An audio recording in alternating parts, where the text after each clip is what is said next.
right, let's turn to our favorite politician, Senator Robert Menendez. You said scumbag could not be a better word to describe this individual. Okay, you'll recall he's under indictment for a variety of alleged corrupt dealings, including the notorious gold bars that were found in his closet. I mean, allegedly taking cash and other gifts and favors from foreign businessmen and then using that and doing favors for them in return and for their countries in return. Disgusting abuse of power, allegedly. All right, put this up on the screen.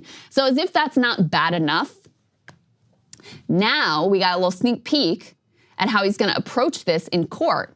And according to court documents that his lawyers filed, he is planning to basically throw his wife under the bus and say that she kept the truth from him. She was the one getting the money. She was hiding what was really going on and misleading poor, innocent Robert Menendez into thinking that the gold bars in his closet were there and it was all on the up and up. Pretty extraordinary. You can put this next piece up on the screen.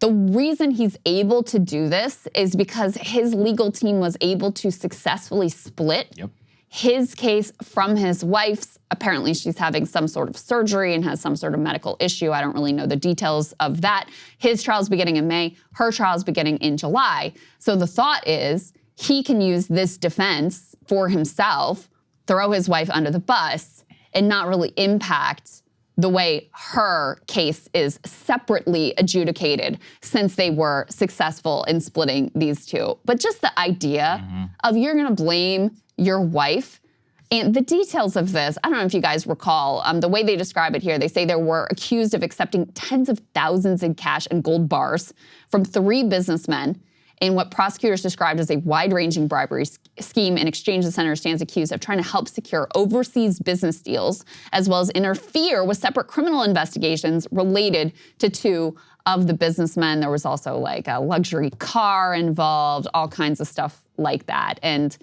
if you think this man didn't know exactly what was going on and what he was doing, I've got a bridge to sell you. Well, we know it because gold and dollars were found in items of clothing bearing his name. How can you possibly claim that you didn't know that? It literally has his name inscribed on the jacket and money that is tucked in the same thing. I think my name is actually here on this. Imagine it. You got gold bars in there? Well, my name is right here, Saagar and Jetty, okay? You can read it very clearly. And if there were $100 bills in here, I'm like, yeah, it was my wife who put that in. She's not touching your suits. What are you talking about?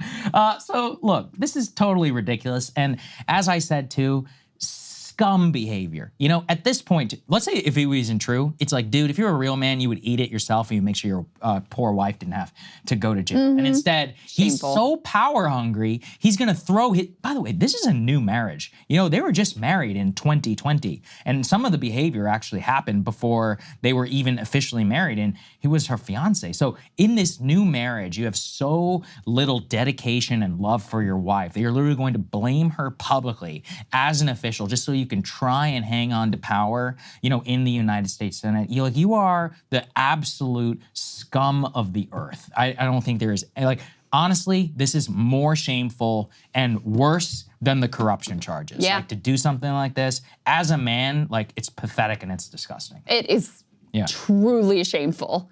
Like, I can think of fewer things that would be less manly in the you know, traditional sense than throwing your loved one, your wife, under the bus for your corrupt dealings. Also, by the way, she's not the senator who can, you know, get them to interfere in the criminal investigation and, you know, help them with their international business deals. She's not the one who can do that. So I'm very curious to see how they attempt to spin this. You know, in terms of his political career, that is already over. The only thing he's hanging on to is like, you know, whatever the remainder of his term is, they already are, you know, filling his seat. They've already had the Democratic primary. New Jersey voters, to their credit, he initially was kind of trying to ride this out. And then they started taking polls, Democratic primary polls of him versus his, you know, potential opponents. And he was at like 8% I mean, just immediately people were like, you are disgusting and we do not want you representing us. So the good people of New Jersey not putting up with this corruption, Saagar. I certainly hope so. Going against type there in terms of New Jersey politics. Yeah, this is just such scum behavior. It's also crazy.